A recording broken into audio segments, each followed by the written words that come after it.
नमस्कार, मधेसवाणी कार्यक्रममा आज हामीसँग हुनुहुन्छ राष्ट्रिय कृषि श्रमिक सङ्घ नेपालका राष्ट्रिय महासचिव गोपाल यादव। सर्वप्रथम उहाँले कार्यक्रममा स्वागत छ कार्यक्रममा। धन्यवाद। जसरी कि अहिले किसान आन्दोलन मधेसव्यापी रूपमा भइरहेको छ, किसानको आन्दोलन जसरी अब नेतृत्व डाक्टर सीके रत्नेतुको जनमत पार्टीले गरिरहेको छ, यो आन्दोलन तपाईँ कसरी हेर्नुहुन्छ? एउटा श्रमिक सङ्घले कसरी हेरिरहेको छ त?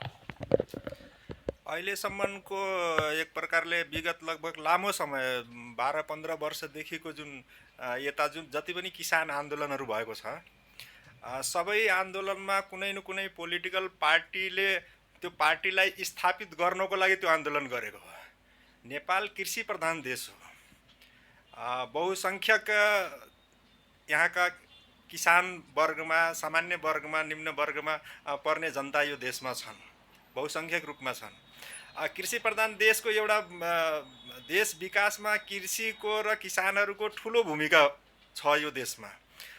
त्यसले गर्दा कृषिको विषयलाई उठाएर, किसानको विषयलाई उठाएर पोलिटिकली नेताहरूले आफ्नो पार्टीलाई स्थापित गर्नको लागि यो विषय उठाएका हुन्। अहिले यो नयाँ सीके राउत, हाम्रो डाक्टर सीके राउतजीले यो नयाँ पहिलो मान्छे होइनन् यो विषय उठाएर राजनीति आफ्नो पार्टी स्थापित गर्ने मान्छे पहिलो होइनन् पक्कै पनि। योभन्दा पहिला पनि धेरैजनाले यो विषय उठाएर आफ्नो पार्टी स्थापित गरे र पार्टी स्थापित गर्ने बित्तिकै जुन विषय लिएर यिनी सत्तामा र पार्टी स्थापित गर्ने एउटा उसमा गए, त्यो विषय जस्ताको त्यस्तै रहिरह्यो र किसानको विषय अहिलेसम्म कसैले केही गरेको छैन। यो हाम्रो डाक्टर सीके राउतजीले पनि जनमत पार्टीको उसमा पार्टी स्थापित गर्नको लागि देशमा एउटा किसानको विषय, किसानको एजेन्डालाई माध्यम मात्र बनाउन खोज्नु भएको हो, अरू केही होइन।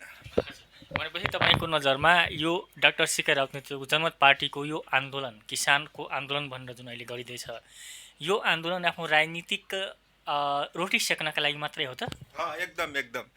त्यसमा विषय ठिक छ, उहाँको विषय जसरी किसानहरूको समयमा खादको उपलब्धता हुनुपर्छ, पर्याप्त मात्रामा उचित उसमा पाउनुपर्छ, कीटनाशक औषधि पाउनुपर्छ, सिँचाइको व्यवस्था हुनुपर्छ, किसानले उत्पादन गरेका, यो देशमा मैले भने कृषि प्रधान देश हो, किसानले उत्पादन गरेको जुन अन्न छ त्यसको मूल्य पनि उद्योगपति र सरकारले तय गर्छ र तय गरिसके पछाडि पनि त्यसको विनियोजन गर्दैन, त्यसको व्यवस्थापन गर्दैन। त्यो उचित मूल्य किसानले पाउनुपर्छ भन्ने यो विषय त ठिक छ, पक्का राम्रो विषय हो उठाएको विषय, तर त्यो विषयलाई उ गरेर त्यो पार्टीको आफ्नो स्थापित गर्ने र पार्टीलाई एउटा उ गर्ने मात्र किसान र किसानको विषयलाई एउटा माध्यम बनाएको हो। तर जसरी कि अहिले चुनाव नजिकै छ, कतिपयले जस्तै तपाईँले भने जस्तै आफ्ना राजनीतिक अब आफ्नो राजनीतिक फाइदाका लागि मात्रै अथवा पार्टी स्थापित गर्नका लागि मात्रै यस्तो कुराको धेरै आरोपहरू पनि छ।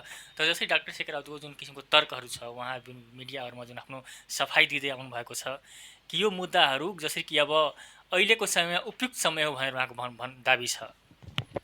समय त ठिक छ, उपयुक्त छ। चुनाव स्थानीयदेखि केन्द्रसम्मको चुनाव नजिक्दै छ। पुरै देश सबै पार्टीहरू चुनावको तयारीमा छन्, आफ्नो आफ्नो राष्ट्रिय महाधिवेशन गरेर एउटा चुनावको माहौल बनाउने, चुनावको तयारीमा सबै पार्टीका नेताहरू लागि परेका छन्। यो स्थितिमा त किसानको विषयलाई उठाएर, किसानको एउटा समस्यालाई देखाएर पार्टी स्थापित गर्नु र किसानको उसमा अब कति पुरा हुन्छ हामी हेर्दै जाउँ, कसले कति गर्छ। तर मलाई लाग्दैन कुनै पोलिटिकल पार्टीले अहिलेसम्म यो किसानको विषयलाई उठाएर र किसानको समस्याको समाधानमा कतिसम्म गरेको छ, यो मलाई विश्वास छैन। तर खास गरी चुनाव अगाडि नै किसानकै समस्याहरू समाधान हुनुपर्ने उहाँको दाबी छ। समस्या त समाधान सरकारसँग, नेपाल सरकारसँग अब जसरी खादको समस्या छ, मलको, मल नेपालसँग छँदै छैन, नेपाल सरकारसँग त छँदै छैन, फ्याक्ट्री उद्योगै छैन, अनि नेपाल सरकारले कहाँको समाधान गर्न सक्छ? सरकारमा भएका मन्त्रीज्यूहरूले उहाँहरूलाई कमिसन चाहियो, कहिले बङ्गलादेशबाट ल्याउने हो, कहिले भारतबाट ल्याउने हो, कहिले चाइनाबाट आउँछ, कहिले कुन देशबाट आउँछ, जुन देशले बढी कमिसन दिन्छ त्यो देशबाट मल आउँछ। मैले जाने अनुसार अहिले जुन एउटा अन्तर्राष्ट्रिय स्तरमा मलको अभाव भइसकेको छ, त्यसले गर्दा पनि त्यो अभावको उसमा अहिले कसैले त्यो सरकारले व्यवस्थापन गरिदिन्छ र यो समस्याको समाधान भइहाल्छ भन्ने मलाई लाग्दैन अहिले तुरुन्तै यो कुनै त्यस्तो समाधान हुन्छ। जसरी कि डाक्टर सिके राउतको नेतृत्वमा भइरहेको यो आन्दोलनमा जसरी 11वटा मागहरू अगाडि सारिएको छ, जसरी जसमध्ये अब किसानको माग सम्बोधन गर्न उच्च स्तरीय समिति गठनको माग गरेको छ, समयमा मल खाद र बिउको व्यवस्थाको, त्यसपछि सिँचाइको व्यवस्था, नसके सिँचाइ बिजुली निशुल्क, हावाहुडी र वर्षाले भएको बाली नलीको क्षतिको बापतको राहत, त्यसपछि फसलको उचित समर्थन मूल्य, उखु किसानको भुक्तानी, किसान कार्डको व्यवस्था, त्यसपछि किसानलाई पनि पेन्सनको व्यवस्था लगायतका जुन यी मागहरू छन्, यी मागहरूमा तत्काल सरकारले गर्न सक्ने के देख्नुहुन्छ तपाईँ? सरकारले तुरुन्त त हजुरको जसरी सिँचाइको व्यवस्थामा सरकारले एउटा ठोस नीति निर्धारण गर्न सक्छ सिँचाइको व्यवस्था। त्यसपछि एउटा जसरी पेन्सन, सामाजिक सुरक्षामा पेन्सनको व्यवस्था छ। मैले यो कुरा बुझ्न सक्दैन, यो देशमा एक प्रकारले मैले कसैको विरोध गर्न खोजेको होइन, तर जनजातिको 60 वर्षमा पेन्सन पाउँछन् जनजातिले, बाँकीकोले 70 वर्षमा पेन्सन पाउँछन्। सरकारले आफ्नो जनतालाई के गैर जनजाति 60 वर्षमा बुढो हुँदैनन् कि गैर जनजाति गरिब छैनन्? त्यसले गर्दा सरकार जो पाइरहेका छन् तिनलाई मैले विरोध गरेको होइन, त्यो राम्रो कुरा हो, एउटा प्लस पक्ष हो। तर जसले जो वञ्चित छ तिनीहरूले पनि 60 वर्षमा पाउनुपर्छ भन्ने मेरो माग हो। पेन्सनको कुरा ठिक छ, किसान जुनसुकै जात जाति क्षेत्र भाषा भए तापनि 60 वर्षमा बुढा हुन्छन् सबै। 60 वर्षमा सरकारले एउटा नीति निर्धारण गर्नुपर्छ र 60 वर्षमा सबैले समान रूपमा पेन्सन पाउनुपर्छ। यो दलित जनजाति अथवा गैर दलित गैर जनजाति भनेर सरकारले छुट्याउनु हुँदैन। गैर जनजाति दलित पनि गरिब हुन्छ र 60 वर्षमा बुढा हुन्छन्, त्यसले गर्दा तिनीहरूले पनि 60 वर्षमै पाउनुपर्छ भन्ने हाम्रो मान्यता हो। उहाँको विषय ठिक छ, यो पनि विषय सरकारले चाह्यो भने एउटा नीति बनाएर यो कार्यान्वयन गर्न सक्छ, एउटा पक्ष भयो। सरकारले जुन यो किसानले उत्पादन गरेको जुन अन्न बाली छ त्यसको बजारी व्यवस्थापन गर्न पनि सरकारले सक्छ। सरकारको इच्छा भयो भने, चाह्यो भने गर्न सक्छ। जसरी पछिल्लो सरकारले यो धानको रेट तय गर्यो, तर धानको रेट तय निश्चित गर्दैमा त्यो रेटमा त किसानले बेच्न पाउनु पर्यो, पाएका छैनन्। व्यापारीले जुन रेट मन परी आफ्नो रेट व्यापारीले आफ्नो रेटमा किनिरहेको छ, किसानले बाध्य भएर त्यही रेटमा बेच्नुपर्ने भएको छ।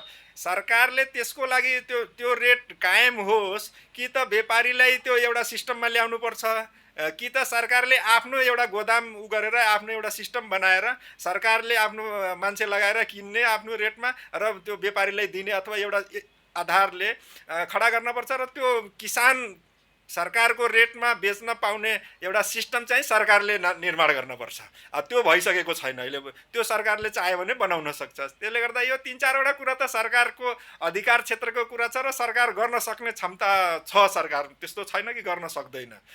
पेन्सनको व्यवस्था गर्न सक्छ सरकारले, सिँचाइको व्यवस्थाको सुविधा गर्न सक्छ। सिँचाइ जहाँ नहरको पानी लाग्दैन त्यस ठाउँमा ट्युबवेल गरेर अथवा बिजुलीको उसबाट मोटर अनुदान गरेर कसरी हुन्छ, त्यसमा पनि सरकार कृषि क्षेत्रमा अनुदान त दिइरहेको छ। तर जुन लक्षित वर्गहरू छन् त्यो लक्षित वर्गले त्यो अनुदानसँग वञ्चित भइरहेका छन्। पहुँचवालाले जो हुने खाने छ, जसको पहुँच छ त्यसले मात्र पाउने भएको छ। जसरी अहिले म एउटा उदाहरण दिन्छु, सरकारले एउटा ट्र्याक्टर दिने घोषणा गरेको छ, मतलब एउटा सहुलियत दरमा किसानलाई अनुदानको रूपमा ट्र्याक्टर दिने भनेर गरेको छ, नीति बनाएको छ। त्यसमा 4 बिघा कमसेकम जग्गा चाहियो। एउटा किसानलाई तराईमा हेर्ने हो भने जो पुँजीपति छ, जो ठुला जमिदार छ, तिनको मात्र 4 बिघा जग्गा हुन्छ। त्योभन्दा मुनि सामान्य किसानको त 4 बिघा जग्गै हुँदैन। तराईमा म मेचीदेखि महाकालीसम्म जान्छु, 4 बिघा जग्गा भनेपछि त धेरै जग्गा हो। त्यसले गर्दा चाहन्छुन् किसानसँग त 4 बिघा जग्गै हुँदैन, गाउँमा 2-4 जना बाहेक कसैसँग हुँदैन। 4 बिघा जग्गा भनेपछि त धेरै भयो, त्यही हुने खानेवालासँग हुन्छ र त्यसैले त्यो ट्र्याक्टर पाउँछ।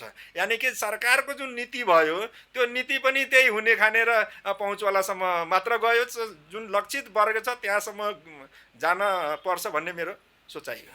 हजुर, तर अहिलेको जुन यो आन्दोलन भइरहेको छ मधेसव्यापी रूपमा, अहिले जुन बन्द हडताल छ, यसमा तपाईँहरूको किन सहभागिता देखिएको छैन? अहिले यही बेला हो, अहिले किसानहरू जागेको अवस्था देखिन्छ। तपाईँहरू पनि यसमा लाग्नुभयो भने सरकार मागहरू पुरा गर्न बाध्य हुन्छन्, अथवा जुन तपाईँहरूले जुन अब राष्ट्रिय कृषि श्रमिक सङ्घ छ, कृषि श्रमिकहरूले पनि आफ्नो अधिकार पाउने अवस्था आउँछ। तपाईँहरूको किन यसमा सहभागिता देखिएको छैन त? हाम्रो मान्यता के छ, देशमा कुनै पनि लोकतान्त्रिक सेटअप देशमा तीनटा विषय हुन्छ। जनसङ्गठन, स्वतन्त्र जनसङ्गठन यानि कि नन पोलिटिकल, कुनै पोलिटिकल पार्टीको विङ्सको रूपमा काम गर्ने होइन। त्यसले गर्दा जनसङ्गठन, स्वतन्त्र जनसङ्गठन र शक्तिशाली जनसङ्गठन यानि कि मास अर्गनाइजेसन, स्वतन्त्र मास अर्गनाइजेसन र शक्तिशाली मास अर्गनाइजेसन, यो तीनटा कुरा हामी यो हिसाबले हामी काम गर्छौँ। अहिले जुन आन्दोलन भइरहेको छ कुनै न कुनै पार्टीको विङ्सको रूपमा आन्दोलन भइरहेको छ। मैले त्यो आन्दोलनमा सहभागी हुनु यानि कि त्यो पार्टीलाई समर्थन गर्नु बुझ्छु। त्यसले गर्दा हाम्रो त्यो आन्दोलनमा सहभागिता हुँदैन। हामी स्वतन्त्र रूपमा किसानको लागि आन्दोलन गर्ने, किसानको हक हितमा काम गर्ने नेतृत्व लिएर हामी काम गरिरहेका छौँ। यो सङ्गठन हाम्रो हो। शुद्ध रूपले गैर राजनीतिक मास अर्गनाइजेसनको रूपमा काम गर्छौँ हामी। सत्तामा जुनसुकै पार्टी आए पनि उसले राम्रो काम गर्यो, किसान र राष्ट्रको हितमा काम गर्छ भने हामी स्वागत गर्छौँ। किसान र राष्ट्रको विपक्षमा काम गर्छ भने हामी विरोध गर्छौँ, जुनसुकै पार्टीको सत्ता आए पनि। त्यसले गर्दा हामी त्यो पार्टीको आन्दोलन भएको नाताले हामी त्यो शुद्ध रूपले किसानको आन्दोलन होइन, त्यो पार्टीको आन्दोलन हो। त्यसले गर्दा हाम्रो सहभागिता त्यसमा छैन। यो एउटा उदाहरण म बताइदिन्छु। विगत पछिल्लो वर्ष किसान आन्दोलन भयो, उखु किसानको आन्दोलन। अहिलेसम्मको लगभग 10-15 वर्षदेखि आन्दोलन भइरहेको थियो। तर त्यो आन्दोलन पिक आवरमा भए पछाडि के हुन्थ्यो, बार्गेनिङ हुन्थ्यो। मैले एउटा कुरा त्यहाँ दुईटा विषय मैले तय गरेँ। एक, कुनै पोलिटिकल पार्टीको झन्डा त्यो आन्दोलनमा आउनु हुँदैन। त्यसले गर्दा त्यो कुनै पोलिटिकल पार्टीको झन्डा त्यो आन्दोलन, किसान आन्दोलन, माइतीघर मण्डलमा किसानको आन्दोलनमा कुनै पोलिटिकल पार्टीको झन्डा आएन। यहाँसम्म कि लगभग तराईका साथीहरू धेरै थिए, राजपादेखि लिएर लोजपा इत्यादि पार्टीका धेरै कार्यकर्ताहरू थिए, तर कुनै पार्टीको झन्डा त्यसमा लागेन, उ गरेन। समर्थनमा, ऐक्यबद्धतामा सबै पोलिटिकल पार्टीका कार्यकर्ता, अधिकारी, नेताहरू आउनुभयो। त्यसमा कुनै हाम्रो अलग मत तर्क छैन, त्यो त स्वागत योग्य थियो, त्यो त ठिक छ त्यहाँसम्म। तर झन्डा कुनै पार्टीको हामी त्यहाँ ल्याउन दिएनौँ, एउटा पक्ष। अर्को पक्ष, लगभग 15 वर्ष भइसक्यो आन्दोलन, यो किसान आन्दोलन भइरहेको उखु किसानको। तर यो बार्गेनिङ चाहिँ यसपालिको आन्दोलनमा बार्गेनिङ भएन। यसको परिणाम के भयो कि राकेश अग्रवाल भन्ने चिनी मिल मालिक 15 दिन जेलमा थुनामा बस्न पर्नु भयो र 15 दिन थुनामा बसेर पैसा दिएको हो। उनको लगभग 48 करोड रुपियाँ बाँकी थियो। अहिले 4-5 करोड हाराहारी बाँकी छ। लगभग हजुरको 42-45 करोड रुपियाँ तिनले जेलमा बसेर पनि तिनीसँग पैसा लिएको हामीले। यो इतिहासको पहिलो आन्दोलन हो, किसान आन्दोलन, जुन किसान आन्दोलनमा उद्योगपतिलाई थुनामा राखेर पनि पैसा लिएको हो। यो कुनै पोलिटिकल पार्टीको आन्दोलन भएको भए, यो कुनै बार्गेनिङवाला आन्दोलन भएको भए यो उद्योगपति जेलमा पक्कै पनि जाँदैन थियो। यो यसको परिणाम हो। भुक्तानी पनि पाउँदैन थियो, बार्गेनिङ हुन्थ्यो। 300 करोड रुपियाँ बाँकी थियो। 300 करोड रुपियाँमा हजुरको शनिबार पनि सरकारले बैंक खोलाएर 260 करोड रुपियाँ पेमेन्ट गरायो। अहिले 40 करोड हाराहारी बाँकी छ। त्यो 40 करोड पनि पेमेन्ट गर्ने अहिले 2-3टा मिलहरू पेमेन्ट गर्न सुरु गरिसकेका छन्। हजुर, तर यो आन्दोलनमा अहिले यो किसानको सहभागिता छैन, त पार्टीले मात्रै आन्दोलन गरिरहेको छ। किसान त अब पार्टीका कार्यकर्ता जहाँ छन्, तिनका पार्टीका टिमवर्क जहाँ छ त्यहाँका कार्यकर्ताहरू किसान भए पनि किसान पनि छन् केही, तर तिनका पार्टीका कार्यकर्ताका रूपमा छन् सबै। भनेपछि जसरी अब यो किसानको आन्दोलन भएर डाक्टर सीके राउतनीतिको जनमत पार्टीको जुन आन्दोलन भइरहेको छ, यो एउटा उहाँको नितान्त आफ्नो राजनीतिक एउटा जुन आफ्नो राजनीतिक फाइदाका लागि मात्रै त्यसो देख्नुहुन्छ तपाईँहरू? यो राजनीतिक फाइदाको लागि मात्र भएको छ मैले बुझेअनुसार। त्यसरी नभए त अहिलेसम्मको धेरै किसान आन्दोलनहरू भए। यो किसानको हकमा अहिलेसम्म किसानले कुनै आइडेन्टिटी पाएका छैनन्, किसान परिचय पत्र अथवा यो मजदुरहरूको कुनै परिचय पत्र अथवा यो सिँचाइको व्यवस्था। यो पहिलो आन्दोलन डाक्टर सीके राउतजीको पहिलो आन्दोलन त होइन, योभन्दा पहिला पनि धेरै आन्दोलनहरू भए। तर यो किसानलाई मात्र भोट ब्याङ्क बनाएर पार्टी स्थापित गर्नको लागि मात्र भए। यिनी पनि त्यही प्रकारले आन्दोलन गरिरहेका छन्। आन्दोलन हुन्छ, पार्टी स्थापित हुन्छ, मन्त्री बन्छन्, सरकारमा जान्छन् र सत्तामा गइसके पछाडि सत्ता जुनसुकै देशका सत्ता उद्योगपतिले चलाउने हो। पैसा पुँजीपतिद्वारा, पुँजीपतिको पैसाले सत्ता चल्छ र सत्तामा बसेका व्यक्ति पुँजीपतिलाई सहयोग गर्छन्, किसान र मजदुरलाई कसैले हेर्दैन। तर जसरी कि किसानका जुन मुद्दाहरू उठान गरिएको छ, यी मुद्दाहरू त जायज हो नि। मुद्दा ठिक छ, मुद्दा राम्रो विषय छ, त्यसमा कुनै मेरो अलग तर्क छैन। मुद्दा त ठिक छ, तर त्यो शुद्ध रूपले किसानको पक्षमा हुँदैन। यो किसानको लागि होइन, किसानको पक्षमा होइन, र किसानले केही पाउनेवाला पनि छैनन् यिनको पछाडि लागेर, यो स्पष्ट छ। भनेपछि यो आन्दोलन जतिसुकै आन्दोलन गरे पनि यसबाट किसानको पक्षमा केही आउँदैन। किसानको पक्षमा केही होला, अलिकति दायाँ बायाँ सरकारले केही गर्ला यिनको प्रेसरमा आएर, तर मलाई लाग्दैन किसानले केही पाउँछन्। यिनले आफ्नो पार्टी स्थापित गर्नको लागि मात्र किसानलाई भोट ब्याङ्क बनाएर स्थापित गर्न खोजेका हुन्, त्योभन्दा बाहेक मलाई अरू केही लाग्दैन। तर खास गरी किसानका जुन मुद्दाहरू छन्, वर्षौँदेखि जुन तपाईँले आन्दोलन गरिरहेको भन्नुभयो, जुन पीडाहरू छन् किसानका, यी पीडाहरू जहिले पनि यथावत किन रहने? जसरी कि यो कृषि प्रधान देश भनिन्छ नेपाललाई, यो नारामा सीमित देखिन्छ। किसानका नाममा बजेटहरू आउँछ अथवा योजनाहरू जान्छन्, लक्षित वर्षमा पुग्दैन, हुने खाने बेला मात्रै जान्छ। किसानलाई किन यो देशमा यति धेरै हेपेको, अथवा किसानलाई जुन कृषि प्रधान देश भन्छ, तर कृषिलाई नै किन व्यवस्था? यहाँ त त्यही विषय छ। मैले अघि पनि भने, किसान भोट ब्याङ्कको रूपमा बसेका छन्। अहिले जसरी यो मधेसका एउटा राजनीति चलिरहेको छ, मधेस मुभमेन्ट विगत धेरै 12-15 वर्षदेखि मधेस मुभमेन्ट चलिरहेको छ। मधेस मुभमेन्टमा पनि अहिले मधेसी जनताहरू ले विश्वास गर्ने नेता कोही देख्दैनन्। कुनै पनि मधेसी नेता यस्तो छैन कि मधेसी जनताले ती नेतामाथि विश्वास गरोस्। सब मधेसी नेताहरूले आफूलाई सुरुमा त आफूलाई मधेसको मसिया हो, यस्तो हो त्यस्तो हो भनेर मधेसको एउटा विषय उठाएर, विषय त राम्रो थियो, तर त्यो विषयलाई उठाएर काम गरे, पार्टी मात्रै स्थापित गरे। मधेसका जनतालाई, मधेसका किसानलाई, जुन अहिले 51% किसान मधेस एउटा उसमा तराई क्षेत्रमा पर्छ, र त्यहाँ एउटा कृषिको भण्डार भनौँ भने तराई हो। यो देशलाई एउटा कृषिमा सबै कुरा पुर्याउने चिज, खाने वस्तुहरू यो तराईले दिन्छ। त्यो तराईमा एक प्रकारले भोट ब्याङ्क मात्र बनाएर यी जनताहरू, मधेसका नेता अथवा अहिले सिके राउतजीले गरिराख्नु भएछ, उहाँ यो सब त्यही रुटमा छन्। कसैले किसानको पक्षमा अहिलेसम्म केही गरेको छैन, कोही गर्दैन पनि। यो एउटा जसले पनि जुन एउटा ट्रेड भइसकेको छ, यहाँ पोलिटिकल पार्टीका स्थापित गर्ने मात्र एउटा भएको छ, र भइसके पछाडि सत्तामा गए पछाडि सत्ता त त्यही पुँजीपतिले चलाउने हो। पुँजीपतिको पैसाले सत्ता चल्छ। यसको एकदम जिउँदो उदाहरण छ। अहिले यो उखुको पेमेन्ट किन हुँदैन थियो? भएन अहिलेसम्मको। त्यही भयो कि पुँजीपतिले नेतालाई बार्गेनिङ गर्यो, पैसा दियो, नेता सरकारमा छ, सरकार मन्त्री भएको छ, मन्त्रीले त्यो उद्योगपतिलाई पैसा पेमेन्ट गर भनेर भन्नै सक्दैन। उद्योगपतिले नेतालाई, मन्त्रीलाई पैसा दिएको छ, कमिसन दिएको छ, अनि त्यही भएर बाँकी छ। त्यसले गर्दा भोलि तिनी पनि मन्त्री बन्छ, नेता बन्छन्, मन्त्री बन्छन्, प्रधानमन्त्री बन्छन्, तिनलाई पनि उद्योगपतिले पैसा दिन्छ, उद्योगपतिको इसारामा तिनी चल्छन्। किसानलाई भोट ब्याङ्क मात्र बनाएर राख्ने तिनको पनि योजना हो, त्योभन्दा बाहेक अरू केही छैन। भनेपछि यो आन्दोलन आशा गर्न सकिँदैन किसानको पक्षमा, अथवा किसानको भनिए पनि किसानको होइन। मलाई त लाग्दैन। किसानको जति विषय उहाँले, जति मुद्दाहरू उहाँले उठाइराख्नु भएको छ, त्यो मुद्दा उहाँले गर्न सक्नुहुन्छ र गर्नुहुन्छ मलाई लाग्दैन।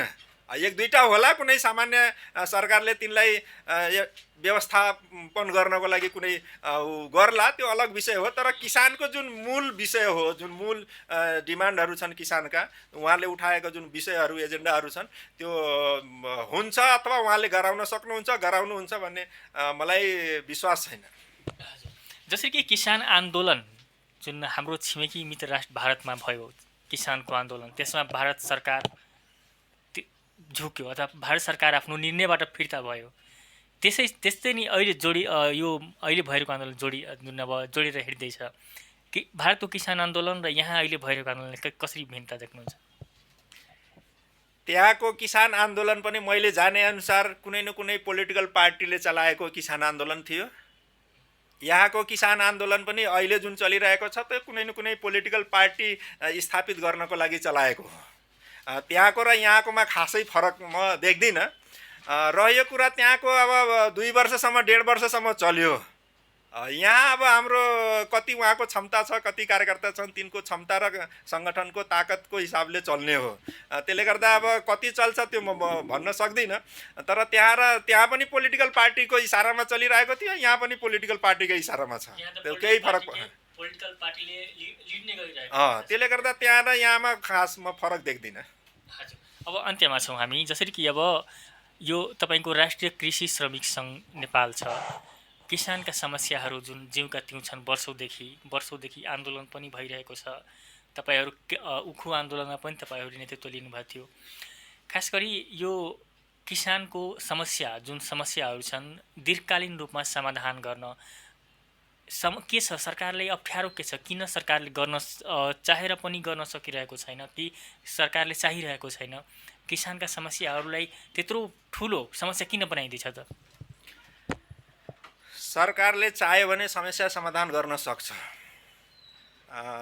गर्न नसक्ने समस्या त्यस्तो छैन। मलाई लाग्दैन कि समस्या समाधान गर्न सक्दैन। रह्यो कुरा सरकार त्यो समाधान गर्ने मनस्थिति तयार गर्नुपर्छ, मनस्थितिमा जानुपर्छ यो समस्या समाधान गर्नको लागि। अब अहिलेसम्मको जति पनि परिस्थितिहरू, जति पनि सिर्जना भयो वातावरणहरू, सबैमा सरकारले किसानलाई भोट ब्याङ्क मात्र बनाएर राख्यो र सत्तामा गए पछाडि उद्योगपतिकै इसारामा, पुँजीपतिकै इसारामा चल्यो। त्यसले गर्दा सरकारले चाह्यो भने समाधान गर्न सक्छ। सिँचाइ नेपाल दुनियाँको दोस्रो नम्बरमा हो जलस्रोतमा। अनि नेपालमा म हेर्छु तराईको क्षेत्रमा सिँचाइको अभाव छ। सिँचाइ बिना त्यहाँको किसानहरू भगवान भरोसे हुन्छन्। आकाशको पानी पर्छ भने उनको सिँचाइ हुन्छ, उनको धान बाली हुन्छ, गहुँ बाली हुन्छ, नभए हुँदैन। यो सरकार मुख दर्शक रूपमा हेरेर बसिरहेको हुन्छ। सिँचाइको भयो, उनले उत्पादन गरेको जुन छ अन्न बालीहरू, त्यसको बजार व्यवस्थापन गर्न सकेको छैन सरकारले। मजाले गर्न सक्छ सरकार चाह्यो भने, तर सरकार नै नचाहेको हो। सरकार यो एक प्रकारले कस्तो निरीह सरकार छ। यो सरकार किसानको अहिले विगत पछिल्लो केही महिना अगाडि हावा र पानीले गर्दा किसानको मतलब लाखौँ किसानको अर्बौँको क्षति भयो। सरकारले त्यो सर्वे पनि गरायो, कतिको क्षति भएको छ। त्यो एउटा स्थानीय निकायमा गएर सर्वे पनि भयो, तर अहिलेसम्म किसानहरूले पाएका छैनन्। सरकार एउटा मतलब झुक्याउने र किसानलाई एउटा उसमा बनाएर मात्र राख्ने भन्ने एउटा ऊ छ। सरकार मनस्थितिमा छैन। सरकार चाह्यो भने जे पनि गर्न सक्छ, समस्याको समाधान गर्न सक्छ। यतिसम्म कि सरकारको क्षमता छैन भने, यहाँ यो देशमा मलको उद्योग लगाउन सरकारको क्षमता छैन भने सरकारले हामीलाई सम्झौता गरेर देओस्, त्यो हामी लगाउँछौँ। किसानको पैसाले मलको उद्योग लगाउँछौँ नेपालमा कुनै देशबाट मल ल्याउन पर्दैन। नेपाल आफै मलको उद्योग लगाएर उत्पादन गर्न सक्छ र सक्षम हुन सक्छ। नेपालमा कति मल चाहिन्छ त्यो व्यवस्थापन हामी गर्न सक्छौँ। सरकारले हामीलाई अनुमति दिनुपर्छ र सम्झौता गरेर हामीले अनुमति दिएपछि हामी त्यो गर्न सक्छौँ। हजुर, हस्, हाम्रो कार्यक्रममा समय दिनुभएकोमा धेरै धेरै धन्यवाद। धन्यवाद। मेरो विषय श्रोताहरूमा पुर्याइदिनु भएकोमा यो मधेस मिडियालाई म धेरै धेरै धन्यवाद दिँदै आफ्नो विषय यहीँ समाप्त गर्छु। धन्यवाद, नमस्कार। हजुर, मधेसवाणी कार्यक्रममा आज हामीसँग हुनुहुन्थ्यो राष्ट्रिय कृषि श्रमिक सङ्घ नेपालका राष्ट्रिय महासचिव गोपाल यादव।